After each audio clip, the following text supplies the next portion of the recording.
Fue un ruido raro, una cosa profunda, un ruido profundo, no sé de dónde vino eso. Se escuchó una explosión bastante importante. De repente sentí como cuando un avión rompe la barrera del sonido, la onda expansiva, ¿no? Un estruendo que retumbaron las ventanas. Salimos hasta para afuera a ver si había sido alguna bomba o algo de eso. Buenas noches. Como ellos, otras muchas personas sintieron ese fuerte estruendo. El 112 recibió en torno a unas 40 llamadas desde la isla de Gran Canaria, desde diferentes puntos. No se ha producido ningún daño. De momento se atribuye a una potente onda acústica que ha surcado el cielo de la isla. La hipótesis que cobra fuerza es la idea de que haya sido un bólido, un meteoro, que al entrar en la atmósfera terrestre produce un estruendo apreciable. Y en Madrid hoy el consejero de Transportes del Gobierno de Canarias, Sebastián Franquis, ha mantenido 2 encuentros en el Ministerio de Transportes y de Industria. De ellos, entre otras cuestiones, ha salido poner más dinero para comprar más guaguas y ampliar la plantilla de choferes tras implantarse a partir del próximo 1 de enero la gratuidad del servicio. Fue todo un caos, porque empecé a comer mucho, a vomitar mucho, era todos los días, dietas muy estrictas, la enfermedad te mata. Y no sabía cómo salir, o sea, no sabía cómo solucionarlo. El de Martina no es un caso único. Lo sufren en España más de 400.000 personas.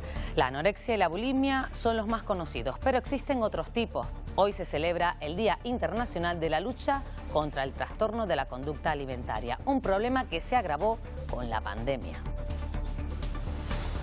El teletrabajo podría haber disparado el riesgo de ciberataques según el Instituto Nacional de Ciberseguridad. En Canarias, varias administraciones públicas han sufrido ataques de este tipo en los últimos meses. Hoy, Día Mundial de la Seguridad de la Información, los expertos piden precaución a la hora de comprar por Internet estas Navidades.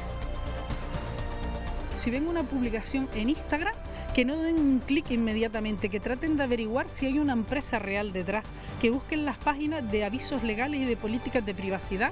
Si son empresas, tienen que tener el nombre, el CIF y la hoja del registro mercantil.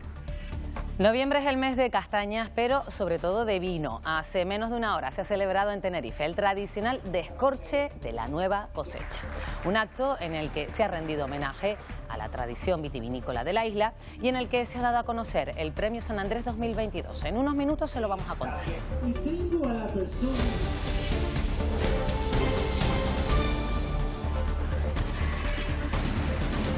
El Gobierno se ha comprometido a ampliar los fondos para garantizar el servicio gratuito de las guaguas a partir de 2023. El consejero Sebastián Franquis ha confirmado que el Ministerio de Transportes y Gobierno canario se han dado 3 meses para evaluar primero el impacto de esa medida cuando se ponga en marcha. Reuniones que han continuado esta tarde en Madrid. Adai Sánchez.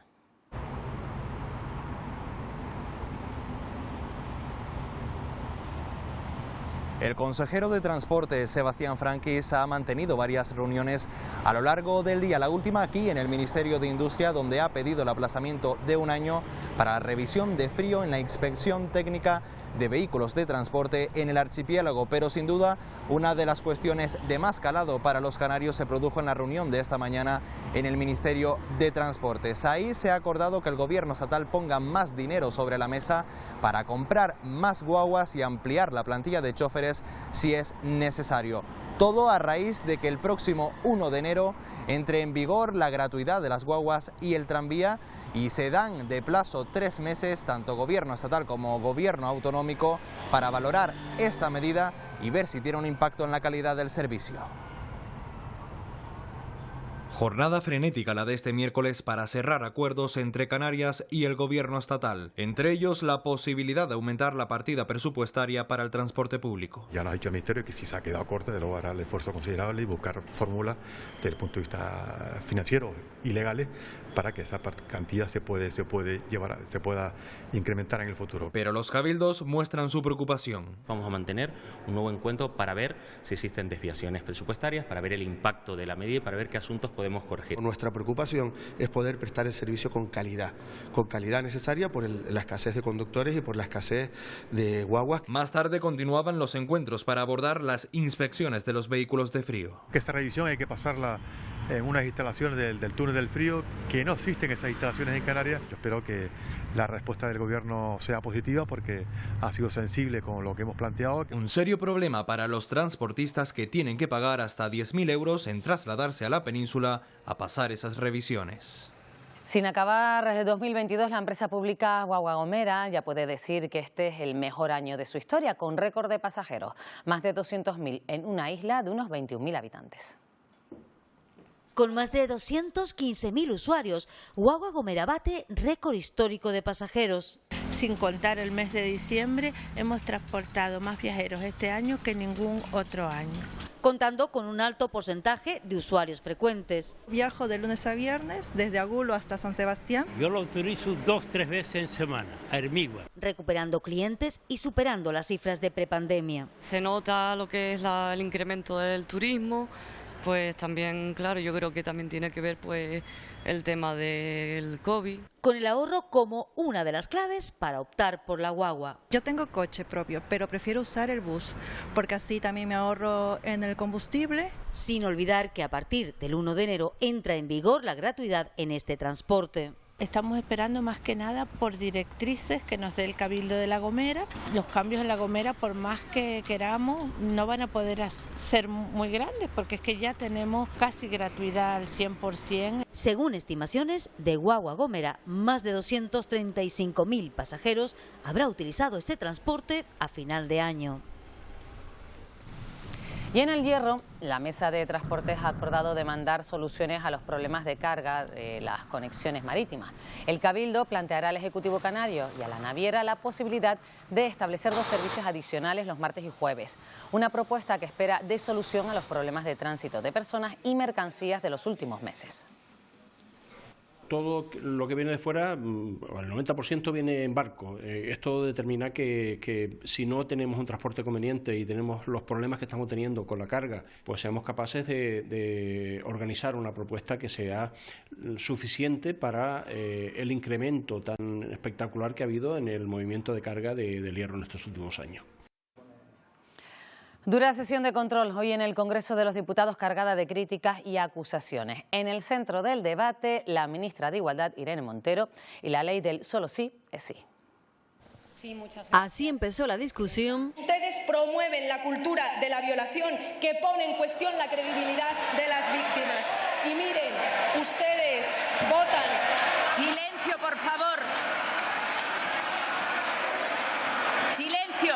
Les he dado la explicación. No se interrumpe una pregunta. Y así se desarrolló la bronca en el Congreso de los Diputados. Señora ministra, esta presidencia considera que la expresión que ha utilizado no es adecuada en términos parlamentarios dirigida a un grupo parlamentario. Y lo que tiene que hacer la ministra es asumir sus responsabilidades y ser un poquito más responsable, por lo menos por respeto a las víctimas de las agresiones sexuales. Muchas gracias. Pero lejos de dar por concluido el asunto, usted, en lugar de dimitir, con la frente muy alta y la lengua afilada, insulta a quienes le advirtieron de estas consecuencias. Su ley ejerce violencia institucional contra las mujeres. Eso es lo que vamos a hacer. Silencio, por favor. Los derechos de las mujeres y no se preocupen que a ustedes no se les espera. Al margen del enfrentamiento, la garantía de que Canarias estará en las reuniones con Marruecos para delimitar sus aguas. Señor presidente, ¿participará el Gobierno de Canarias en el seno de la delegación española para la delimitación de los espacios marítimos con Marruecos, fachada atlántica? El Gobierno tiene la firme intención de asegurar que Canarias está en las negociaciones y así lo estamos haciendo ya. Y una despedida. Tengo entendido, señora Oramas, que este va a ser su última pregunta parlamentaria y desde la discrepancia ideológica que muchas veces hemos mantenido en esta tribuna, evidentemente, señoría, quiero desearle lo mejor de su futuro político y reconocer, para que conste en acta, la extraordinaria labor que usted ha hecho como diputada. Sigue coleando el llamado Congreso de Lujo de Altos Funcionarios celebrado en el sur de Gran Canaria. El Partido Popular pide responsabilidades políticas al alcalde de Santa Lucía de Tirajana. Afirma que como presidente del consorcio de la TDT conocía el desglose de gastos. Él lo niega y ha convocado a los alcaldes del sureste para dar más detalles del evento. El Partido Popular afirma que Francisco García, como presidente del consorcio de la TDT y alcalde de Santa Lucía de Tirajana, conocía el gasto de las fiestas paralelas al Congreso de Altos Funcionarios. El alcalde de Santa Lucía miente cuando dice que no sabía nada de este asunto. Es el que ha encargado el pliego. Y en el pliego aparecen los detalles de las fiestas que se realizaron y él es el que lo manda a publicar. Por eso pide responsabilidades políticas también para la alcaldesa de San Bartolomé de Tirajana, los dos ayuntamientos que pagaron los 500.000 euros del Congreso. De hecho, los populares quieren romper el pacto de gobierno en Santa Lucía. El alcalde afirma que es una estrategia política y niega que conociese los detalles de los gastos. Como alcalde de Santa Lucía, considero insuficiente la justificación que han dado. Yo no conocía las actuaciones musicales ni los eventos que lo rodeaban, porque Santa Lucía no va a pagar ningún tipo de acto de esas características. Este mediodía ha convocado a los miembros del consorcio que se muestran preocupados por lo sucedido. Evidentemente. La propia interventora ha acudido para dar más información. Queda por confirmar las facturas de los conciertos, fuegos artificiales y cena de gala. Las 3 personas que llegaron como polizones el lunes a Las Palmas de Gran Canaria desde Nigeria han solicitado asilo a las autoridades españolas. La petición se va a sustanciar mañana con la asistencia jurídica de la Comisión Española de Ayuda al Refugiado. Ahora se encuentran a la espera de que se admita o no a trámite y por el momento no tendrán que regresar a Lagos, puerto desde el que habían viajado escondidos durante 11 días en un hueco sobre un timón. Uno de los 3 hombres sigue ingresado en estado grave. El barco donde han llegado ha podido partir del puerto de Las Palmas. El Partido Popular vuelve a pedir la dimisión del ministro del Interior, Fernando Grande Marlaska, por la tragedia ocurrida en junio en la frontera de España con Marruecos. Le han acusado de ocultar parte de las imágenes que grabaron las cámaras de seguridad en la zona, de utilizar a la Guardia Civil como parapetos ante la muerte de 23 personas y de no decir que al menos una persona murió en territorio español. Acusaciones que ha negado tajantemente Grande Marlaska. Usted es consciente que ha mentido a los españoles cuando dijo que no se produjeron víctimas mortales en España y ahora sabemos que al menos hubo un inmigrante muerto en territorio español. Señor Marlaska, mire esta foto publicada por El Español, el señor Enrique Santiago y yo, ¿y dónde estaban los cadáveres y dónde estaba la policía de Marruecos? No tuvimos que lamentar ningún hecho trágico, es decir, ninguna pérdida de vida humana en territorio nacional. Lo reitero. Lo dije y lo vuelvo a repetir. Estamos hablando de unos hechos trágicos que suceden fuera de nuestro país.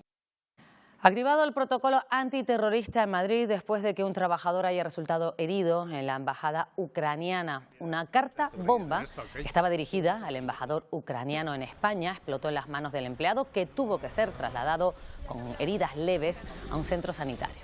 El Juzgado Central de la Audiencia Nacional va a abrir diligencias por un posible delito de terrorismo. La actualidad del conflicto en Ucrania pasa porque la OTAN ha denunciado que Putin pretende provocar un apagón masivo que en invierno para Ucrania podría ser mortal. La Unión Europea, por su parte, apoya la creación de un tribunal especial para juzgar los crímenes de guerra a la cúpula de Putin y estudia cómo usar los activos congelados a los oligarcas rusos para la reconstrucción de Ucrania.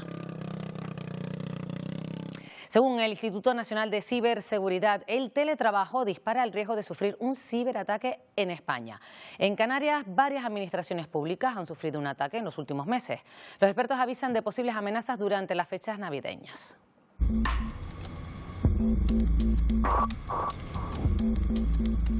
Es la dramatización de cómo podrían actuar los responsables de los ataques informáticos en nuestro país. En Canarias, para que se hagan una idea, solo en estos últimos 9 meses, las administraciones dependientes del Gobierno de Canarias han recibido más de 2.000 ciberataques. Los expertos avisan, el teletrabajo ha acelerado estas acciones. La sociedad está cambiando, nuestra época está cambiando, tenemos normalizada la electricidad, nadie se plantea no tener electricidad en su casa, normalicemos todo lo que es la digitalización con lo que es la parte de la ciberseguridad. Una seguridad que también deben adoptar cada ciudadano que utilice esta plataforma. Según los expertos, el 80% de las estafas producidas durante la Navidad son debidas a los ataques informáticos por las compras online. Si ven una publicación en Instagram, que no den un clic inmediatamente, que traten de averiguar si hay una empresa real detrás, que busquen las páginas de avisos legales y de políticas de privacidad. Si son empresas, tienen que tener el nombre, el CIF y la hoja del registro mercantil. Unas pautas que nos permitirán estar en alerta y adaptarnos a los avances tecnológicos de Internet.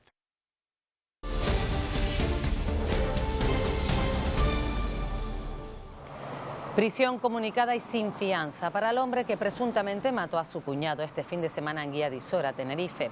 Así lo ha decretado el juzgado de violencia sobre la mujer número 1 de Arona. Intentó hacer lo mismo con su pareja.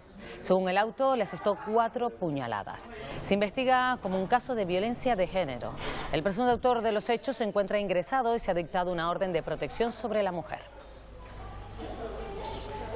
El trabajo psicológico es muy importante para que las víctimas de violencia de género puedan superar o convivir con las secuelas que dejan los malos tratos. Un proceso que aporta a las mujeres herramientas para recuperar la confianza y la independencia. Carolina es psicóloga y recibe en su consulta a mujeres que no saben que son víctimas de violencia de género. Vienen por ansiedad, vienen porque tienen síntomas de depresión, vienen porque de repente no saben gestionar sus emociones o pueden venir porque tienen problemas en teoría en la relación de pareja. Tras detectar, identificar y visibilizar los malos tratos, comienza el tratamiento. Tenemos que trabajar todos los mecanismos que ellas han utilizado para protegerse de ella, que es desconectar emocionalmente de las situaciones más dolorosas de la relación y a la misma vez minimizar el impacto de la violencia, ¿no? Como restándole importancia, justificando a veces al agresor. Después toca recuperar la confianza y que vuelvan a tener poder de decisión. Se llega a superar también en función de los factores de resiliencia que ellas pudieran tener previamente a la relación, como puede ser apoyo social, apoyo familiar, si tenía un trabajo. Intentando que los factores externos no impidan la recuperación. No tener acceso a ayudas sociales, todo eso dificulta el que una mujer pueda salir de una relación de violencia. Todo para que la víctima, cuando vuelva a tener una relación, sepa diferenciar entre las muestras de amor y malos tratos. Un fuerte estruendo generó esta tarde cierta alarma en Gran Canaria. Muchas personas lo sintieron, pero no ha habido ningún daño. Ese fuerte ruido se atribuye a una potente onda acústica que ha surcado el cielo de la isla. A estas horas la hipótesis que cobra más fuerza es la idea, Nacho Gea, de que haya sido un bólido. Sí, o lo que es lo mismo, un meteorito de 1 metro de diámetro que al chocar con nuestra atmósfera terrestre crea este fuerte estruendo. Según los expertos consultados, este ruido se debe a esa onda acústica que se ha podido sentir en los cielos de Gran Canaria. Durante toda la tarde de hoy se han barajado diversas hipótesis, que si por un lado ha sido un posible movimiento sísmico, que si la explosión del motor de un avión o cualquier tipo de explosión de una actividad o de un incendio. No obstante, a esta hora de la tarde la única hipótesis veraz, según los expertos, es la de la entrada de este bólido a nuestra atmósfera. Además, hay que insistir que no ha provocado daño alguno. A media tarde, muchos puntos de Gran Canaria se sobresaltaban con un estruendo poco habitual. Es el caso de este bar de Tamaraceite. Aquí todos los que estaban tomando café se sorprendieron con lo que ellos notaron como una explosión. Como una bomba, un sonido de como si estuviera tirando un volador fuerte. Parecía que era un avión que había roto la barrera del sonido. Hasta 40 llamadas llegó a recibir el 112 desde diferentes zonas de la isla durante la tarde. En ninguna de ellas se comunicaron incidentes. Un estruendo que retumbaron las ventanas, entonces claro, me asustó el hecho porque digo, bueno, pues qué raro, ¿no? El sobresalto llegó hasta Carrizal, donde también lo notaron. Un golpe fuerte, ruido rarísimo, que incluso me asomé a la ventana a ver si era normalmente aquí el ejército cuando da los tiros aquí de la punta de Gando, pero no, que va, no era nada de eso. Pero fue un ruido raro. A media tarde, Involcán aclaraba que había registrado a las 4:30 de la tarde en su estación en Gran Canaria una señal sísmica en la isla originada por el paso de una potente onda acústica a través de la isla. Sus científicos barajan como la hipótesis más plausible que esta señal haya sido causada por la entrada de un bólido en la atmósfera, rocas espaciales que entran a velocidad hipersónica y que producen una onda que se oye como un estruendo. En mi experiencia personal ya he encontrado en otras ocasiones señales parecidas, producidas siempre para bólidos. Entonces es un fenómeno mucho más usual. Este investigador aclara que es un fenómeno de interés científico y que no reviste peligro. En el astrofísico también barajan la misma opción, la de un bólido que ha entrado en la atmósfera. Lo que tiene que haber ocurrido es que la entrada de un meteoroide, quizás de hasta 1 metro de diámetro, es decir, una piedra, un trozo de un asteroide que entró en la atmósfera. Habrá que esperar a los próximos días para que los investigadores del astrofísico comparen los medidores, las fotografías y los registros para saber si fue efectivamente un bólido. Fueron decenas de llamadas esta tarde al 112 alertando de que sintieron ese fuerte estruendo. Saludamos al director del Centro de Emergencias, Moisés Sánchez. ¿Qué tal? Buenas noches. Hola, buenas noches, ¿qué tal? Como decimos, pasadas las 3:30 de la tarde comenzaron a recibir avisos. ¿Desde qué islas y qué les decía la gente? Sí, bien, curiosamente a partir de esa hora comenzamos a recibir 2 tipos de llamadas. Unas llamadas que hacían alusión al sonido, al estampido, y luego había otra serie de llamadas más bien de las islas occidentales que aludían a haber observado algún tipo de fenómeno en el cielo, un fenómeno que describían como si se tratase de una estrella fugaz de día, de color verde y color rojizo, que surcaba el cielo. Digamos que la primera llamada se recibía de la isla de La Palma, de La Gomera, del sur de Tenerife, y observaban que esa luz surcaba el cielo en dirección a la isla de Gran Canaria. Y en Gran Canaria básicamente todas las llamadas se centraron en el sonido. También es verdad que desde el punto de vista meteorológico la isla de Gran Canaria estaba totalmente cubierta por nubes y probablemente por eso no se vio el fenómeno a simple vista, sino simplemente se escuchó ese estampido sónico del que se habla al chocar contra la atmósfera. Y como hemos dicho, confirmamos con usted que no se ha producido ningún tipo de daño, ¿no? Ningún tipo de daño. Realmente esperábamos que entrara algún tipo de llamada relacionada con algún tipo de explosión, asociado a algún tipo de accidente.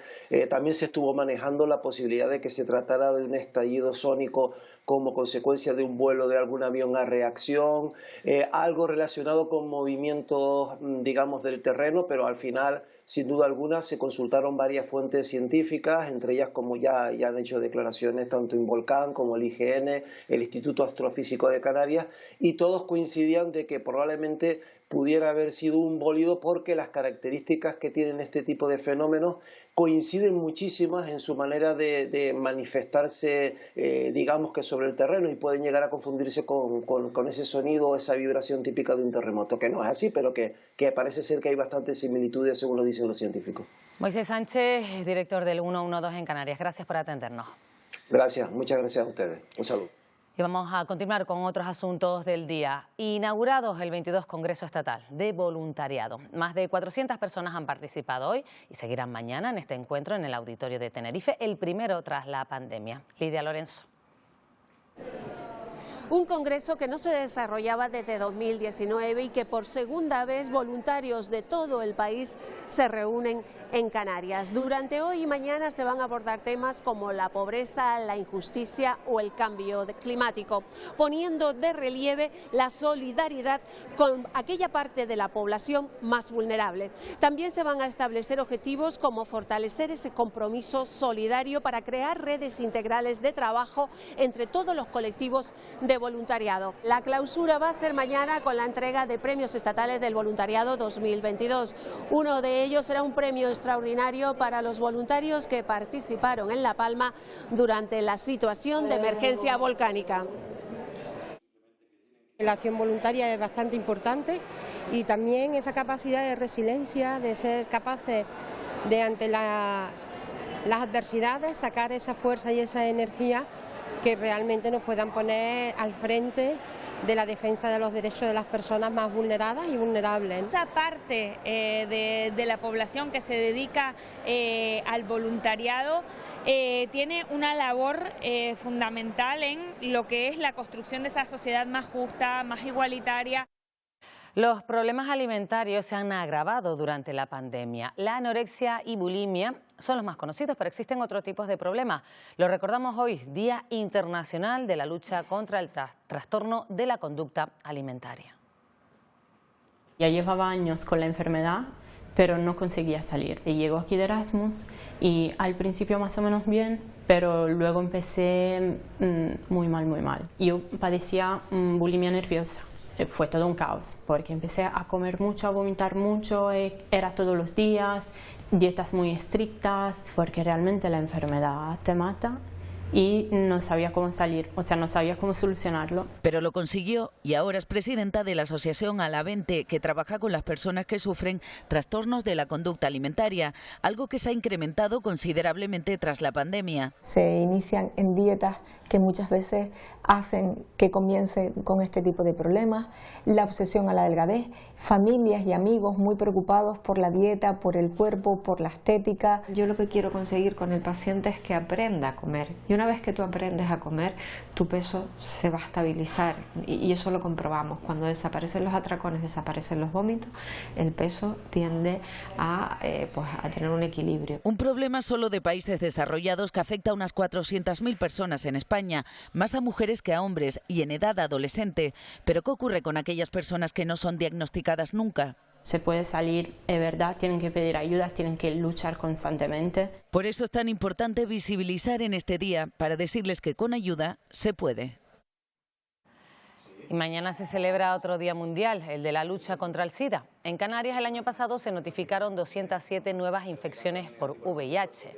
Desde Sanidad se insiste en la importancia del diagnóstico precoz y la prevención. El año pasado más de 7.000 pacientes seropositivos fueron atendidos en los hospitales del archipiélago. Y en Tenerife, la Policía Nacional ha detenido a un hombre por robar con violencia a una anciana alemana de unos 80 años. Además, fue arrastrada en el capó del coche que conducía el ladrón. Tiene más datos, Alba Grillo. Los hechos ocurrieron mientras una pareja de turistas estaba paseando en esta avenida de Costa de Eje, cuando de repente la mujer fue abordada por un varón que le tiró del bolso y que se apoderó del mismo. El ladrón se metió en su coche, pero ella intentó impedir que huyera con sus pertenencias, por lo que acabó agarrándose al capó del vehículo y de este modo la turista alemana circuló cientos de metros hasta que el conductor logró deshacerse de ella. Por cierto que antes de esto, el hombre golpeó con el coche a un taxi que pretendía auxiliar a la víctima huyendo definitivamente del lugar. Como consecuencia, la mujer tuvo que ser ingresada en un centro sanitario por las lesiones que presentaba. La Policía Nacional días después detuvo al presunto autor de este delito de robo con violencia, que ya ha pasado a disposición judicial. Y seguimos en el sur de Tenerife porque la Guardia Civil ha investigado a un vecino de San Miguel de Abona por colocar cepos y trampas metálicas en una explotación agrícola de su propiedad. Los agentes comenzaron sus pesquisas porque el perro de un cazador se quedó atrapado en un cepo, sufriendo heridas en una de sus patas. Tras la inspección fueron retiradas 9 jaulas, trampas y un cepo. El Cabildo de La Palma ha presentado hoy sus presupuestos para 2023. Son los más altos de su historia, con casi 200 millones de euros para recuperar la economía insular. Con casi un 10% de incremento con respecto a los anteriores, el Cabildo de La Palma acaba de presentar sus presupuestos para 2023. Unas cuentas que ascienden hasta los 197 millones de euros. Un presupuesto en tiempo, un presupuesto en forma, suponiendo la clave de este presupuesto, que es inyectar dinero a la economía insular, a las empresas, a las pymes, atender a nuestros vecinos. Son los quintos presupuestos que presenta durante su mandato este grupo de gobierno. Comprometidos, sensibles y realistas para el Cabildo Insular de La Palma. Y eso es lo que este grupo de gobierno presenta hoy ante la sociedad palmera. Se destinan, entre otros, más de 50 millones al área de acción social y 39 a la obra pública. Se cuenta además con una partida de 30 millones destinada a la recuperación tras el volcán, que se une a los 80 millones aportados ya por los fondos propios del Cabildo. Y este jueves se cerrará la carretera Lanzarote 10 con motivo del reasfaltado de la nueva rotonda a la altura del Centro Sociocultural de Nazaret. El corte afectará al tramo de la vía que conecta Taiche y Aría desde la intersección con la Lanzarote 1 hasta la intersección con la calle Las Golondrinas en Nazaret. Los trabajos comenzarán a las 7 de la mañana y no hay hora fijada para su finalización, será cuando acaben las actuaciones.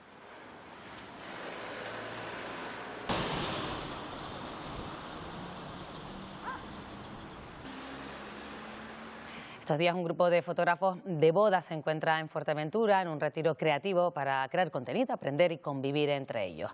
Ahora las fotos realizadas en la isla servirán de promoción de su trabajo, pero también se convierte en un escaparate internacional para las localizaciones y paisajes de la isla. Una pareja de novios y el mejor escenario, Fuerteventura, es parte de un shooting dentro del encuentro de profesionales de la fotografía Dunas Project. Fuerteventura se está posicionando como un destino preferente de bodas, no solo para sacar fotos de preboda o posboda, sino también para celebrar el día más importante de la vida de una pareja. Fotógrafos llegados de distintas partes del mundo buscan en los paisajes de la isla la inspiración para desarrollar su trabajo. No existe un paisaje así en ningún sitio. Como fotógrafo de destino, que siempre estás buscando sitios alrededor del mundo y ahora te das cuenta de que realmente lo tienes a 2 horas de vuelo de la península, ¿no? El paisaje, el entorno, la tranquilidad, porque al final muchos destinos están muy saturados, pero trabajar aquí tan cómodo, con esta luz y con este clima, es un regalo. Buscar el momento perfecto para luego mostrar su arte y a su vez promocionar Fuerteventura. Ya la gente busca al fotógrafo un poco como una mini estrella de rock y quiere que conozca su historia, que conozca su experiencia. Entonces yo trato de ofrecer eso con una experiencia que sea real, que no se sientan que son actores, que piensan que realmente la conexión existe entre ellos y si es en un sitio así, pues mucho mejor. Espacios naturales de ensueño acompañados de la luminosidad de la isla para crear las mejores postales de boda que ahora recorrerán el mundo. Felipe Monge, gerente de Bodegas Monge, ha recibido este miércoles el premio San Andrés 2022, un acto en el que también se ha celebrado el tradicional descorche de vino de la nueva cosecha en Tenerife. Tiene más información, Fran Suárez. La festividad de San Andrés ha vivido este miércoles su día álgido con el tradicional descorche de los vinos y la entrega de los premios San Andrés 2022, que en esta ocasión han recaído sobre Felipe Monge, actual gerente de Bodegas Monge, unos premios con los que se reconoce la trayectoria de Monge y de su saga desde 1750, encuentro que también ha servido para reunir a las 6 denominaciones de origen de la isla y en los que se han tratado los principales retos a los que se enfrenta el sector, como la falta de relevo generacional o la comercialización del vino. Que no podemos jugar con volumen, no tenemos grandes cantidades, así tenemos que conseguir que se considere este vino un vino de calidad, un vino distinto, que pueda abrirse camino en los restaurantes fundamentalmente, más allá de los habituales lugares de compra como un supermercado. El alcalde de Las Palmas de Gran Canaria ha entregado esta tarde los premios a los 3 ganadores del certamen de Canción Studio Edition. De entre 36 artistas, Alba, Casey y Raquel son los ganadores de esta última edición del certamen de canción de jóvenes creadores e intérpretes. Los 3 han recibido un premio económico, pero sobre todo la oportunidad de impulsar sus carreras. El premio les permitirá a la ganadora grabar su canción con una producción profesional. Yo desde siempre he tenido claro que me quiero dedicar a esto, que quiero hacer mis canciones, es lo que siempre he querido hacer, así que voy a luchar por ello hasta que me permitan y bueno, al final quien la sigue la consigue y aquí estoy. Han sido 36 jóvenes que de entre 14 y 30 años que se han presentado para esta oportunidad que les damos para exprimir su creatividad, no deja de ser la posibilidad de que veamos este arte. Hace apenas 3 días, el 27 de noviembre, se cumplía un año del fallecimiento de Almudena Grandes. La autora de Malena, un nombre de tango, El corazón helado o Los episodios de una guerra inolvidable, es la protagonista del taller de lectura que se celebra durante un mes en la Casa Museo Pérez Galdós. Se da la particularidad de que la escritora madrileña se declaró siempre galdosiana y galdosista. El escritor Benjamín Prado, uno de los mejores amigos de Almudena Grandes, ha sido el encargado de inaugurar el taller. Que una escritora como Almudena siga siendo tan leída, tan seguida y suscitando tanta atención, habla muy bien de 2 cosas, yo creo, ¿no? Por una parte de la calidad de su literatura, que se considera la de una clásica ya, y por otra parte de la manera en que su personaje civil, por decirlo así, caló también en la gente. Precisamente la escritora Almudena Grandes es una de las distinguidas a título póstumo con la Medalla de Oro al Mérito en las Bellas Artes 2021, reconocimiento que se entregará mañana en Santa Cruz de Tenerife. Antes, a esta hora de la noche, los galardonados, como ven en estas imágenes en directo, acuden a una cena organizada por el Ministerio de Cultura en el Hotel Mensei, donde, como ven, son recibidos por el ministro Miquel Iceta. En total, este jueves se entregarán 32 distinciones en un acto presidido por los Reyes de España en el Tenerife Espacio de las Artes. Bueno, y en los deportes, además de la última hora en el Mundial de Qatar, con más equipos clasificados para octavos, la noche de este miércoles nos trae Liga en segunda. Y en las islas el Tenerife recibe desde las 8 Daniel Álvarez al Oviedo. Exacto, Pilar, ¿qué tal? Buenas noches. Estamos hablando del primer partido post-derbi. Le toca a los blanquiazules pasar página de la derrota en Gran Canaria con un pulso en los banquillos entre dos técnicos que guardan muchas similitudes en sus libros de estilo. Ramis en un momento delicado frente a Cervera, que sabe lo que es vivirlos como entrenador del Tenerife. En un momento ponemos al día, en directo, ese partido. Y vemos la última hora también de la Unión Deportiva Las Palmas. Enseguida vemos todo lo destacado del Mundial de Qatar de esta tarde, también partidos del Gran Canaria de baloncesto, del Rocasa Gran Canaria, del Atlético Paso, un montón de información. Bueno, un montón de cosas, Dani, estamos contigo como siempre en tan solo unos minutos. Eso en cuanto a los deportes. ¿Y qué pasa con el tiempo? Pues mañana comenzará el invierno meteorológico con tiempo más propio para esta época del año. Victorio Pérez, buenas noches, como siempre, danos un adelanto. Hola Pilar, pues llega diciembre y con él la lluvia al archipiélago, sobre todo por la tarde, al norte de las islas será lluvia débil. En el resto, las nubes también serán las protagonistas, con temperaturas muy suaves, frescas, eso sí, en medianías y cumbres. Y en el mar quedarán olas superando los 2 metros de altura. Vamos a ampliar toda esta previsión después y en una hora menos analizamos con la realidad virtual ese estruendo de esta tarde en Gran Canaria, ese posible bólido. Hasta ahora. Bajo el manto azul de Canarias se esconde un tesoro para los amantes del submarinismo. Y lo ven en este documental, lo pueden comprobar en nuestra geología submarina. Un trabajo del fotógrafo Javier Alonso que se ha proyectado esta noche en Lanzarote y que refleja el estado en el que se encuentran diferentes lugares de interés geológico del Geoparque, de la isla de los volcanes y el archipiélago Chinijo. Así nos despedimos. Daniel Álvarez ya les cuenta la actualidad de los deportes. Gracias por acompañarnos, que pasen una buena noche.